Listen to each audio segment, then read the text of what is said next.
ಈಗ ನಿಮ್ಗೊಂದು ಕ್ಲಾರಿಟಿ ಬಂದಿರಬೇಕು. ಗೌರ್ಮೆಂಟ್ ಜಾಬ್ ಎಕ್ಸಾಮ್ ಅಂದ್ರೆ ಒಂದೇ ಅಲ್ಲ, ದೇರ್ ಆರ್ ಡಿಫ್ರೆಂಟ್ ಪಾತ್ವೇಸ್ ಅಂತ. ಓಕೆ, ಸೊ ನಾವು ಯಾವ ಎಕ್ಸಾಮ್ನ ಅಟೆಂಪ್ಟ್ ಮಾಡ್ತೀವಿ ಅಂತ ಡಿಸೈಡ್ ಮಾಡೋದು ಫಸ್ಟ್ ಸ್ಟೆಪ್ ಮಾತ್ರ. ಅದಾದ್ಮೇಲೆ ಬರುತ್ತೆ ತುಂಬಾ ಇಂಪಾರ್ಟೆಂಟ್ ಪ್ರಿಪ್ರೇಷನ್. ಓಕೆ, ಸೊ ಈ ಪ್ರಿಪ್ರೇಷನ್ ಜರ್ನಿಲಿ one of the important area is mental ability, which is aptitude and reasoning. Okay, so ಈಗ ನಾವು ಮೆಂಟಲ್ ಎಬಿಲಿಟಿಯ ಕ್ವಶನ್ಸ್ ಹೆಂಗೆ ಬರುತ್ತೆ, ರೀಸನಿಂಗ್ ಕ್ವಶನ್ಸ್ ಹೇಗೆ ಬರುತ್ತೆ, ಆ ಕ್ವಶನ್ಸ್ನ ಯಾವ ಯಾವ ಎಕ್ಸಾಮ್ಸ್ ಅಲ್ಲಿ ಹೇಗೆ ಬರುತ್ತೆ ಅಂತ ತಿಳ್ಕೊಳ್ಳೋಣ ಬನ್ನಿ. ಬಹಳ ಇಂಪಾರ್ಟೆಂಟ್ ಸ್ಟೇಜ್ ಅಲ್ಲಿ ಇದ್ದೀವಿ ನಾವು. How do I start preparing? Okay, so simple steps. First you should know the syllabus, which topics you have to study, and then get into the basics of the topic. First study the basics of the topic. ಒಂದ್ಸಲ basics ಕಲ್ತಾದ್ಮೇಲೆ then get into practice. Previous question papers refer ಮಾಡೋದು, mock test ತಗೊಳೋದು, ಈ ರೀತಿ preparation ಮಾಡ್ತಾ ಹೋಗ್ಬೇಕು, practice ಮಾಡ್ತಾ ಹೋಗ್ಬೇಕು, ರಿವಿಷನ್ ಮಾಡ್ತಾ ಹೋಗ್ಬೇಕು. ಓಕೆ, ಮೆಂಟಲ್ ಎಬಿಲಿಟಿ ಬನ್ನಿ. ಮೆಂಟಲ್ ಎಬಿಲಿಟಿ ಅನ್ನೋದು ರೈಟ್ ಫ್ರಮ್ UPSC ಎಕ್ಸಾಮ್ ಇಂದ ಹಿಡಿದು ಗ್ರೂಪ್ ಡಿ ಎಕ್ಸಾಮ್ಸ್ ವರೆಗೂ ಬಹಳ ಇಂಪಾರ್ಟೆಂಟ್ ರೋಲ್ ಪ್ಲೇ ಮಾಡುತ್ತೆ. ಬಹಳಷ್ಟು ಜನ ಕ್ಲಿಯರ್ ಆಗೋದಕ್ಕೆ, ಕಟ್ ಆಫ್ ನ ಕ್ಲಿಯರ್ ಮಾಡೋದಕ್ಕೆ ಮೆಂಟಲ್ ಎಬಿಲಿಟಿ ಬಹಳ ಸಹಾಯ ಮಾಡುತ್ತೆ. Okay, so you will understand what is mental ability in this. ಇದರಲ್ಲಿ ಪ್ರಮುಖವಾಗಿ ಒಂದು ಪಾರ್ಟ್ ರೀಸನಿಂಗ್ ಅಂತ ಬರುತ್ತೆ, which is basically just observe ಮಾಡೋದು ಪ್ಯಾಟರ್ನ್ಸ್ ನ, ಮತ್ತೆ ಕಾಮನ್ ಸೆನ್ಸ್ ಯೂಸ್ ಮಾಡಿ ಆನ್ಸರ್ ಮಾಡುವಂತ ಪ್ರಶ್ನೆಗಳು ಹೆಚ್ಚಾಗಿರ್ತವೆ. ಫಾರ್ ಎಕ್ಸಾಂಪಲ್, ಬ್ಲಡ್ ರಿಲೇಶನ್ಶಿಪ್ ಅಂತ ಒಂದು ಪ್ರಶ್ನೆ ಬರಬಹುದು, ಸಂಬಂಧಗಳ ಬಗ್ಗೆ, ರಕ್ತ ಸಂಬಂಧಗಳ ಬಗ್ಗೆ. ಇಲ್ಲಿ ಏನು ಕ್ಯಾಲ್ಕುಲೇಷನ್ ಬೇಕಾಗಿಲ್ಲ ನಮಗೆ. ಡೈರೆಕ್ಷನ್ ಸಂಬಂಧದ ಪ್ರಶ್ನೆ ಬರಬಹುದು. ನಾರ್ತ್ ಡೈರೆಕ್ಷನ್ ಅಲ್ಲಿ ಹೋದ್ರು, ರೈಟ್ ಅಲ್ಲಿ ಹೋದ್ರು, ಲೆಫ್ಟ್ ಅಲ್ಲಿ ಹೋದ್ರು ಅಂದ್ರೆ ಇಲ್ಲೂ ಕೂಡ ನಮಗೆ ಕ್ಯಾಲ್ಕುಲೇಷನ್ಸ್ ಬೇಕಾಗಿಲ್ಲ, ಬಹಳ ಈಸಿಯಾಗಿ ಮಾಡಬಹುದು. ಓಕೆ, ಕ್ವಾಂಟಿಟೇಟಿವ್ ಅಬಿಲಿಟೀಸ್ ಬಂದಾಗ, ಅಂದ್ರೆ ಕ್ವಾಂಟಿಟೇಟಿವ್ ಆಪ್ಟಿಟ್ಯೂಡ್ ಕ್ವಶನ್ಸ್ ಬಂದಾಗ ಸ್ವಲ್ಪ ನಮಗೆ ನಂಬರ್ಸ್ ಕ್ಯಾಲ್ಕುಲೇಷನ್ಸ್ ಬೇಕಾಗುತ್ತೆ. ಓಕೆ, ಅದು ಕೂಡ ಹೈಸ್ಕೂಲ್ ಲೆವೆಲ್ ಬೇಸಿಕ್ ಕಲ್ತ್ಕೊಂಡಿದ್ರೆ ಸಾಕು, ನಾವು ತುಂಬಾ ಚೆನ್ನಾಗಿ ಆನ್ಸರ್ಸ್ ಮಾಡಬಹುದು. ನಂಬರ್ ಸೀರೀಸ್ ಅಂದ ತಕ್ಷಣ ಏನಿರಬಹುದು? ನಂಬರ್ ಸೀರೀಸ್ ಅಂದ್ರೆ ಏನಿಲ್ಲ, ಕ್ರಮವಾಗಿ ಕೊಟ್ಟಿರುವಂತ ಸಂಖ್ಯೆಗಳನ್ನ ನಾವು ಅಬ್ಸರ್ವ್ ಮಾಡಬೇಕು. ಅಲ್ಲಿ ಡಿಫರೆನ್ಸ್ ಗಳು ಬರ್ತಾ ಇದೆಯಾ, ಮಲ್ಟಿಪ್ಲಿಕೇಶನ್ ಬರ್ತಾ ಇದೆಯಾ, ಸ್ಕ್ವೇರ್ ಆಗ್ತಾ ಇದೆಯಾ, ಕ್ಯೂಬ್ ಆಗ್ತಾ ಇದೆಯಾ, ಏನ್ ಆಗ್ತಾ ಇದೆ ಎಕ್ಸಾಕ್ಟ್ಲಿ ಅಂತ ನಾವು ಚೆಕ್ ಮಾಡಬೇಕು.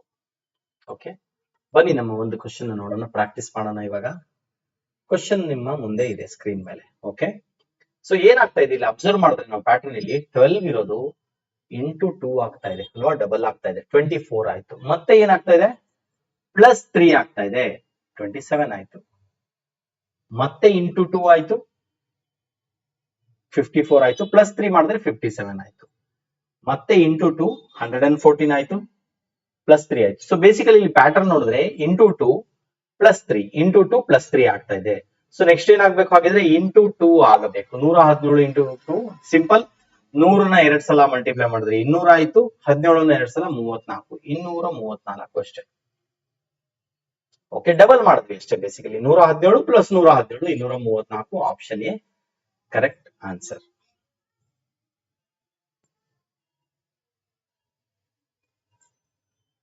Okay, practice question number 2. ವಿಡಿಯೋನ ಪಾಸ್ ಮಾಡಿ ಫ್ಯೂ ಮಿನಿಟ್ಸ್ಗೋಸ್ಕರ ನೀವೇ ಪ್ರಯತ್ನ ಮಾಡಿ, ನೀವೇ ಆನ್ಸರ್ ಕಂಡುಹಿಡಿಯಕ್ಕೆ ಟ್ರೈ ಮಾಡಿ. ಓಕೆ ಓಕೆ, ಬನ್ನಿ. ಇವಾಗ ನೀವಿಲ್ಲಿ ಹಿಂಟ್ ಅಬ್ಸರ್ವ್ ಮಾಡಿದ್ರೆ ಸ್ಕ್ರೀನ್ ಮೇಲೆ ಸ್ಕ್ವೇರ್ ನಂಬರ್ಸ್ ಅಂತ ಇದೆ. ನಾನು ಮೊದಲೇ ಹೇಳಿದೆ ಸ್ಕ್ವೇರ್ ನಂಬರ್ಸ್, ಕ್ಯೂಬ್ ನಂಬರ್ಸ್ ಇವೆಲ್ಲ ತುಂಬಾ ಬೆನಿಫಿಟ್ ಆಗುತ್ತೆ ಅಂತ. ಸೊ ಇಲ್ಲಿ ನೋಡಿದ ತಕ್ಷಣ ಗೊತ್ತಾಗುತ್ತೆ, 4 ಅಂದ್ರೆ it's nothing but 2 square. 2 square ಮಾಡಿದ್ರೆ 4 ಆಯ್ತು. 9 ಅಂದ್ರೆ 3 ಸ್ಕ್ವೇರ್. 4 ಸ್ಕ್ವೇರ್ ಮಾಡಿದ್ರೆ 16, 5 ಸ್ಕ್ವೇರ್ ಮಾಡಿದ್ರೆ 25, 6 ಸ್ಕ್ವೇರ್ ಮಾಡಿದ್ರೆ 36. It means 2, 3, 4, 5, 6 square. It means next will be 7 square, which is 49. Option B is the right answer. Okay. ಇನ್ನೊಂದು ಕ್ವಶನ್ ಟ್ರೈ ಮಾಡಿ ನೋಡೋಣ. ಪಾಸ್ ಮಾಡಿ ವಿಡಿಯೋನ, ಮತ್ತೆ ನೀವೇ ಟ್ರೈ ಮಾಡಿ. ಓಕೆ, ಸೊ ಇಲ್ಲಿ ನೋಡಿದ ತಕ್ಷಣ ಗೊತ್ತಾಯ್ತು, ತುಂಬಾ ಸಿಂಪಲ್. ಇದು ಮಲ್ಟಿಪ್ಲಿಕೇಶನ್ ಮಾಡೋದಷ್ಟೇ.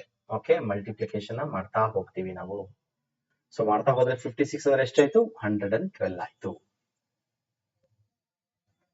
ಓಕೆನಾ ಸ್ನೇಹಿತರೆ? ಸೊ ಈ ರೀತಿಯಾಗಿ ಕ್ವಶನ್ಸ್ ಬರ್ತಾ ಇರುತ್ತೆ. ಇದೊಂದು ಚಾಲೆಂಜ್ ಕ್ವಶನ್ ನಿಮ್ಗೋಸ್ಕರ. ಇದನ್ನ ನೀವೇ ಅಬ್ಸರ್ವ್ ಮಾಡಿ, ಆನ್ಸರ್ ಮಾಡಿ, ಪಾಸ್ ಮಾಡಿ ವಿಡಿಯೋನ, ನೀವು ಆನ್ಸರ್ ಮಾಡೋದಕ್ಕೆ ಪ್ರಯತ್ನ ಮಾಡಿ.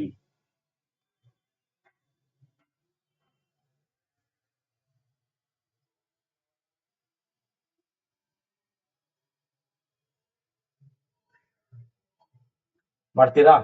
ಚಾಲೆಂಜ್ ಕ್ವಶನ್ ನೀವೇ ಮಾಡ್ತೀರಾ?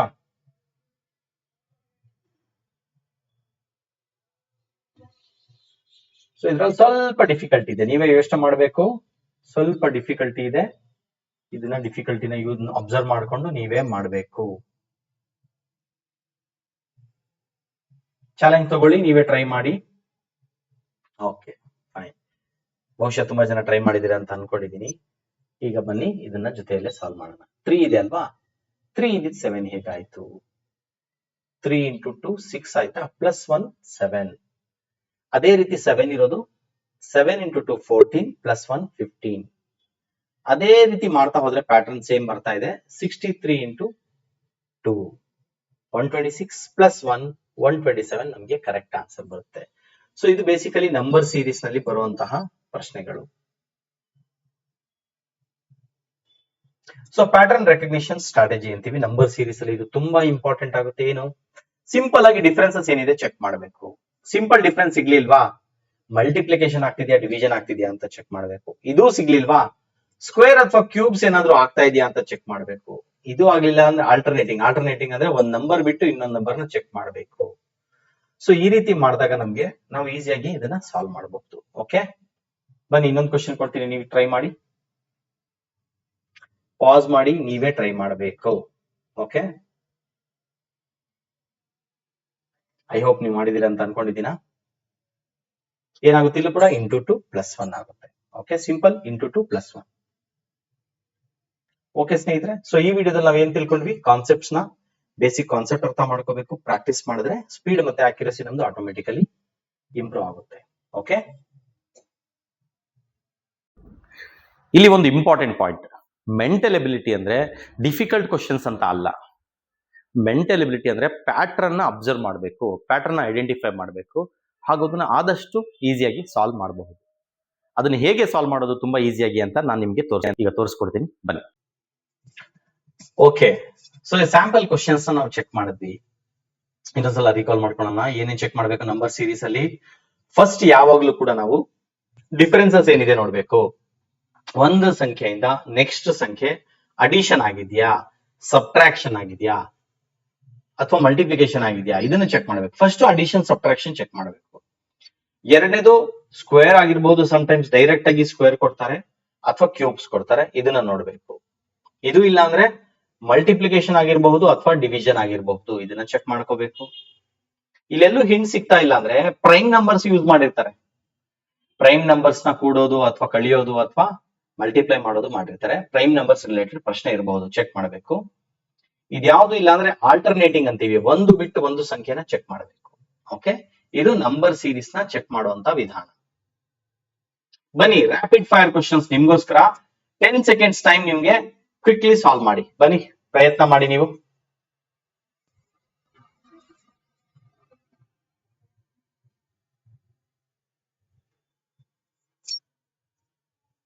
Okay, done. 10 ಸೆಕೆಂಡ್ಸ್ ಆಯ್ತು. ಓಕೆ, ನೋಡೋಣ ಹೇಗ್ ಮಾಡೋದು ಅಂತ. ಯಾರ್ಯಾರು ಆಲ್ರೆಡಿ ಆನ್ಸರ್ ಮಾಡಿದಿರೋ ದಯವಿಟ್ಟು ಕಮೆಂಟ್ ಅಲ್ಲಿ ನಿಮ್ಮ ಆನ್ಸರ್ಸ್ ನ ತಿಳಿಸಿ. ಓಕೆ, ಬನ್ನಿ ಅರ್ಥ ಮಾಡ್ಕೊಳ್ಳೋಣ ಹೇಗ್ ಮಾಡೋದು. ತುಂಬಾ ಸಿಂಪಲ್ ಆಗಿದೆ. ನೀವು ಅಬ್ಸರ್ವ್ ಮಾಡಿದ್ರೆ ಪ್ಯಾಟರ್ನ್ ಈ ಸ್ಕ್ರೀನ್ ಮೇಲೆ ಬರ್ತಾ ಇದೆಯಲ್ಲ. 16 ಇಂಟು 2 ಆಗಿದೆ, 32 ಆಯ್ತು. ಸೊ ಮೊದಲನೇ ಸಂಖ್ಯೆಗೆ ಮಲ್ಟಿಪ್ಲೈ ಆಯ್ತು 2ರಿಂದ, ನೆಕ್ಸ್ಟ್ ಆಡ್ ಆಯ್ತು ಪ್ಲಸ್ 3 35 ಆಯ್ತು. ನೆಕ್ಸ್ಟ್ ಮತ್ತೆ 4 ಇಂದ ಮಲ್ಟಿಪ್ಲೈ ಆಯ್ತು 35 ಇಂಟು 4 140 ಆಯ್ತು. ಮತ್ತೆ 5ನ ಕೂಡಲಾಯ್ತು 145. 145 ನ 6 ಇಂದ ಮಲ್ಟಿಪ್ಲೈ ಮಾಡಿದ್ದಾರೆ, ಮತ್ತೆ 7 ನ ಕೂಡಿಸಿದ್ದಾರೆ. ಸೊ ಬೇಸಿಕಲಿ ಪ್ಯಾಟರ್ನ್ ಏನಾಗ್ತಾ ಇದೆ ಇಲ್ಲಿ? ಇಂಟು 2 ಆಗಿದೆ, ಆಮೇಲೆ ಪ್ಲಸ್ 3 ಆಗಿದೆ. ಇದು ಪ್ಯಾಟರ್ನ್. ಸೊ ಇದೇ ಪ್ಯಾಟರ್ನ್ ನ ಫಾಲೋ ಮಾಡ್ಬೇಕಾದ್ರೆ ನಾವ್ ಏನ್ ಮಾಡ್ಬೇಕು?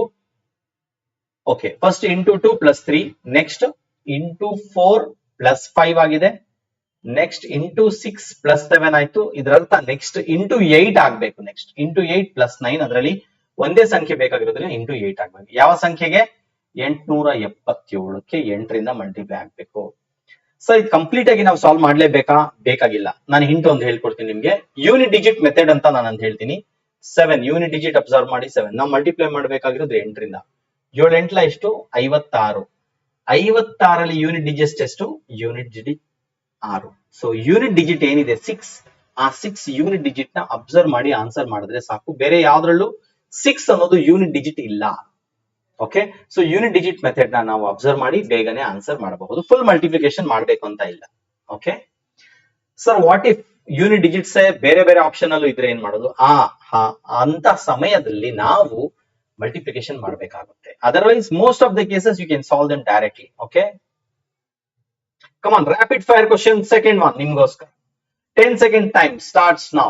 ಮಾಡಿ.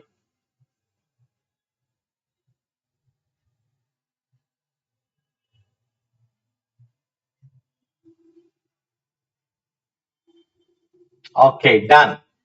ಕಮೆಂಟ್ ಮಾಡಿ ಆನ್ಸರ್ಸ್ ಯಾರ್ಯಾರು ಮಾಡಿದ್ರೆ ಕಮೆಂಟ್ ಮಾಡಿ. ಓಕೆ, ಬನ್ನಿ ನೋಡೋಣ ಏನಾಗಿದೆ ಇದರಲ್ಲಿ ರಿಪೀಟೆಡ್ ಪ್ಯಾಟರ್ನ್. ಏನ್ ರಿಪೀಟೆಡ್ ಪ್ಯಾಟರ್ನ್? ತುಂಬಾ ಸಿಂಪಲ್. 5 ಇತ್ತು, 5 3 15 plus 1 16. 16 into 3 48 plus 1 49. 49 into 3 147 plus 1 148. Same way 148 into 3 444 plus 1 440. So basically into 3 plus 1 ಆಗಿದೆ. We need to follow the same pattern. 445 into 3 ಮಾಡಬೇಕು. Okay, so it will be 1003 35 plus 1 1003 36 is the right answer. Okay, so this is rapid fire question 3. Come on, ಇವಾಗ screen ಮೇಲೆ ಇದೆ, solve ಮಾಡಿ. Take 10 seconds and solve this question. Take 10 seconds and solve the rapid fire question number 3. Do it.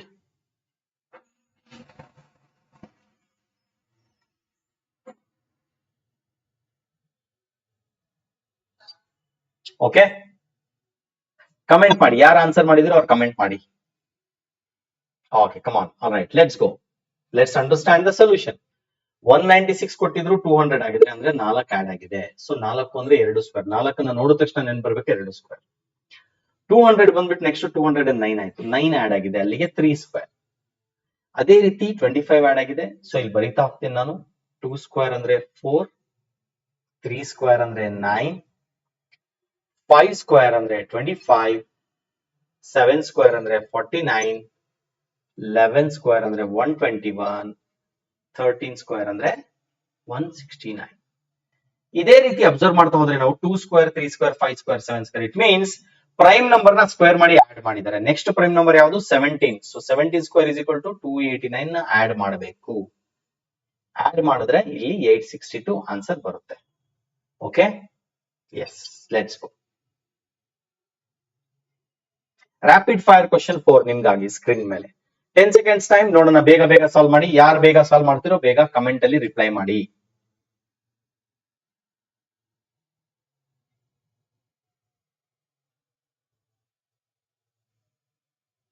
Okay okay friends, come on. ಇಲ್ಲಿ ನೋಡಿದ್ರೆ ಸ್ವಲ್ಪ ಇನ್ನ next level ಹೋಗಿದೆ question. ಏನು ನೆಕ್ಸ್ಟ್ ಲೆವೆಲ್ ಹೋಗಿದೆ ಅಂದ್ರೆ ಇಲ್ಲಿ ಡೆಸಿಮಲ್ಸ್ ಇನ್ವಾಲ್ವ್ ಆಗಿದೆ. ಇಲ್ಲಿ ನೋಡ್ತಾ ಹೋದ್ರೆ ನಾವು 80 ನ 0.5 ಇಂದ ಡಿವೈಡ್ ಮಾಡಿದ್ದಾರೆ, ಅದಕ್ಕೆ 160 ಆಗಿದೆ. ಸಾರಿ, 160 ನ 0.5 ಇಂದ ಡಿವೈಡ್ ಮಾಡಿದ್ರೆ 80 ಆಗಿದೆ. ಮತ್ತೆ 120 ನ 1.5 ಇಂದ ಡಿವೈಡ್ ಮಾಡಿದ್ರೆ 80 ಆಗಿದೆ. 300 ನ 2.5 ಇಂದ ಡಿವೈಡ್ ಮಾಡಿದ್ರೆ 120 ಆಗಿದೆ. ಇಲ್ಲಿ ಸೀರೀಸ್ ನೋಡ್ತಾ ಬರೋಣ ಬನ್ನಿ. ಇಲ್ಲಿ ನೋಡಿ ಸೀರೀಸ್ ನ ನೀವು ಕೇರ್ಫುಲ್ ಆಗಿ. ಇಲ್ಲಿ ಏನಾಯ್ತು? 1.5 ಆಯ್ತು, ಇದು 2 ಆಯ್ತು. ಓಕೆ, ಸೊ ಇದೇ ರೀತಿ ಗ್ರೋ ಆಗ್ತಾ ಇದೆ. ಇಲ್ಲಿ ಇದು 2.5, sorry not 2. So this is 3.5, this is 4.5. ಹೀಗೆ ಹೋಗ್ತಾ ಇದೆ. ಸೊ ರಿವರ್ಸ್ ಬರ್ಬೇಕಂದ್ರೆ ಏನಾಗ್ಬೇಕು? ಆಕ್ಚುಲಿ ಅಬ್ಸರ್ವ್ ಮಾಡಿ, ಟ್ರೆಂಡ್ ನ ಅಬ್ಸರ್ವ್ ಮಾಡಿ. 4.5, 3.5, 2.5, 1.5. So the last one should be 0.5. 80 into 0.5 ಬರಬೇಕು. ಸಾರಿ, 80 divided by 0.5. In fact, divided by 0.5 ಅಂದ್ರೆ ಎಷ್ಟಾಯ್ತು? 160 is the right answer. Okay okay friends, so ಸ್ವಲ್ಪ ಕ್ವಶನ್ಸ್ ನಾವು ಸಾಲ್ವ್ ಮಾಡಿದ್ವಿ. ಏನ್ ಅರ್ಥ ಆಯ್ತು ಇದರಲ್ಲಿ concepts? What is the take away from these questions? Simple.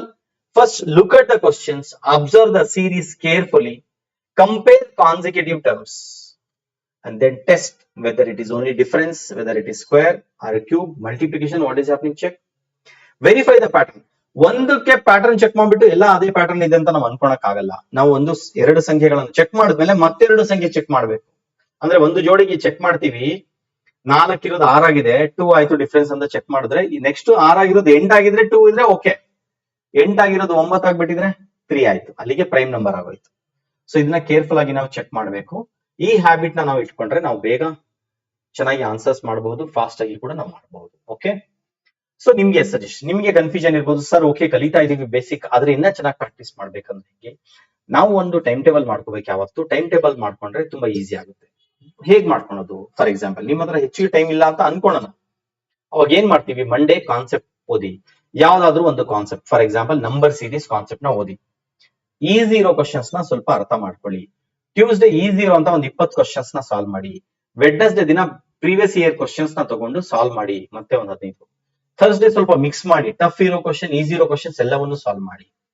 Friday ಇಂದ ನೀವು ಟೈಮರ್ ಇಟ್ಕೊಳಕ್ ಸ್ಟಾರ್ಟ್ ಮಾಡಿ, ಟೈಮರ್ ಇಟ್ಕೊಂಡು ಪ್ರಾಕ್ಟೀಸ್ ಮಾಡಿ ಚೆನ್ನಾಗಿ. ಓಕೆ, ಸ್ಯಾಟರ್ಡೇ ಏನ್ ಮಾಡ್ಬೇಕು, ಅನಾಲಿಸಿಸ್ ಮಾಡ್ಬೇಕು, ಎರರ್ ಅನಾಲಿಸಿಸ್, ನಮ್ಮ ರಿವ್ಯೂ ಮಾಡ್ಬೇಕು, ನಮ್ಮ ಮಿಸ್ಟೇಕ್ಸ್ ಏನ್ ತಪ್ಪು ಮಾಡಿದೀವಿ ನಾವು ಇಷ್ಟ ದಿನ, ಏನ್ ಸರಿ ಮಾಡ್ಕೊಳ್ಳಿ, ನನ್ ಕ್ಯಾಲ್ಕುಲೇಷನ್ ಮಿಸ್ಟೇಕ್ ಇದೆಯಾ, ಅಡಿಷನ್ ಸಬ್ಟ್ರಾಕ್ಷನ್ ಮಾಡಕ್ ಬರ್ತಾ ಇಲ್ವಾ, ನನ್ಗೆ ಪ್ರೈಮ್ ನಂಬರ್ ನೆನಪಿಲ್ವಾ, ಸ್ಕ್ವೇರ್ ನಂಬರ್ ನೆನಪಿಲ್ವಾ, ಏನಾಗ್ತಾ ಇದೆ ಅನ್ನೋದು ಅದನ್ನ ನಾನು ಅನಾಲಿಸಿಸ್ ಮಾಡ್ಬೇಕು, ಅದನ್ನ ಸರಿ ಮಾಡ್ಕೋಬೇಕು. ಇಷ್ಟು ಸರಿ ಮಾಡ್ಕೊಂಡ್ಮೇಲೆ ಸಂಡೇ ಇನ್ನೊಂದ್ಸಲ ನಾವು ಮಿನಿ ಮಾಕ್ ಟೆಸ್ಟ್ ತಗೊಂಡ್ ಮಾಡಿತ್ತು ಅಂದ್ರೆ ನಮ್ಗೆ ನಿಜವಾಗ್ಲೂ ತುಂಬಾ ಚೆನ್ನಾಗಿ ನಾವು ಪ್ರಾಕ್ಟೀಸ್ ಮಾಡ್ಬೋದು, ಒಳ್ಳೆ ರಿಸಲ್ಟ್ಸ್ ನಾವು ಕೊಡ್ಬೋದು. ಓಕೆ, ನೀವೇನ್ ಮಾಡ್ಬೇಕು, ಈ ವಿಡಿಯೋ ಆದ್ಮೇಲೆ, ಈ ವಿಡಿಯೋ ನೋಡಿದ ತಕ್ಷಣ ಸ್ನೇಹಿತರೆ ನೀವು ಎಕ್ಸಾಮ್ ಯಾವ ಬರಿಬೇಕಂತ ಡಿಸೈಡ್ ಮಾಡ್ಕೊಳ್ಳಿ. ಯಾವ ಎಕ್ಸಾಮ್ ಡಿಸೈಡ್ ಮಾಡ್ಕೊಳ್ಳಿ, ಅದರ ಸಿಲೆಬಸ್ ನ ನೀಟಾಗಿ ನೋಡ್ಕೊಳ್ಳಿ. ಇಮಿಡಿಯೇಟ್ ಆಗಿ ನೀವು ಪ್ರಾಕ್ಟೀಸ್ ನ ಸ್ಟಾರ್ಟ್ ಮಾಡ್ಬಿಡಿ. ಪ್ರೀವಿಯಸ್ ಇಯರ್ ಕ್ವಶನ್ಸ್ ನ ನೋಡಿ ನೀವು ಕಾನ್ಸೆಪ್ಟ್ ನ ಸ್ಟಾರ್ಟ್ ಮಾಡಿ. ಓಕೆ, ಐ ಹೋಪ್ ನಿಮ್ಗೆ ವಿಡಿಯೋ ಯೂಸ್ಫುಲ್ ಆಗಿದೆ ಅಂತ ಅನ್ಕೊಂಡಿದೀನಿ. If you find this video useful, please subscribe to our channel RYT Academy today only. Okay, and for more mental ability, competitive exams and career guidance, please do share our channel. Please like our channel, comment your feedback on the channel and share it to the students who may need this. ಯಾರಿಗಾದ್ರೂ ಅವಶ್ಯಕತೆ ಇರುವಂತಹ ವಿದ್ಯಾರ್ಥಿಗಳಿಗೆ ದಯವಿಟ್ಟು ನಮ್ಮ channel ನ share ಮಾಡಿ. Okay, thank you and see you in the next video where we solve more mental ability related topics and go deeper into the questions. Okay, thank you and wish you all the best. So friends, ಇವತ್ತು ನಾವು government ಜಾಬ್ಗೆ ಇರುವ different ಆಪರ್ಚುನಿಟೀಸ್ನ ನೋಡಿದ್ವಿ, preparation ಹೇಗೆ start ಮಾಡಬೇಕು ಅಂತ ನೋಡಿದ್ವಿ, ಮತ್ತು mental ಎಬಿಲಿಟಿಲಿ ಕೆಲವು ಆಕ್ಚುಯಲ್ ಕ್ವಶನ್ಸ್ನ ಕೂಡ ನಾವು ಸಾಲ್ವ್ ಮಾಡಿದ್ದೀವಿ. ನಿಮಗೆ ಈ ವಿಡಿಯೋ ಯೂಸ್ಫುಲ್ ಆಗಿದ್ರೆ ಪ್ಲೀಸ್ ಲೈಕ್ ಮಾಡಿ, ಶೇರ್ ಮಾಡಿ. Especially government job preparation start ಮಾಡಬೇಕು ಅಂತ ಯೋಚಿಸ್ತಿರೋ ಒಬ್ಬ ಸ್ಟೂಡೆಂಟ್ಗೆ ಈ ವಿಡಿಯೋನ ದಯವಿಟ್ಟು ಶೇರ್ ಮಾಡಿ. ಮತ್ತು ನೀವು ಯಾವ ಎಕ್ಸಾಮ್ಗೆ ಪ್ರಿಪೇರ್ ಮಾಡ್ತಿದ್ದೀರಾ ಅಂತ ಕಮೆಂಟ್ನಲ್ಲಿ ನನಗೆ ತಿಳಿಸಿ. UPSC, KPSC, SSC, banking, railways ಅಥವಾ ಪೊಲೀಸ್, ನೀವು ಯಾವ್ದು ಮಾಡ್ತಿದ್ದೀರಾ ಅದನ್ನ ನನಗೆ ಕಮೆಂಟ್ ಅಲ್ಲಿ ತಿಳಿಸಿ. ಇಂತಹ mental ability questions, competitive exam strategy ಮತ್ತು ಕ್ಯಾರಿಯರ್ ಗೈಡೆನ್ಸ್ ವಿಡಿಯೋಸ್ಗಾಗಿ RYT Academy ಚಾನೆಲ್ನ ಸಬ್ಸ್ಕ್ರೈಬ್ ಮಾಡಿ. Until next time, keep learning, keep practicing, keep improving. Thank you and wish you all the best.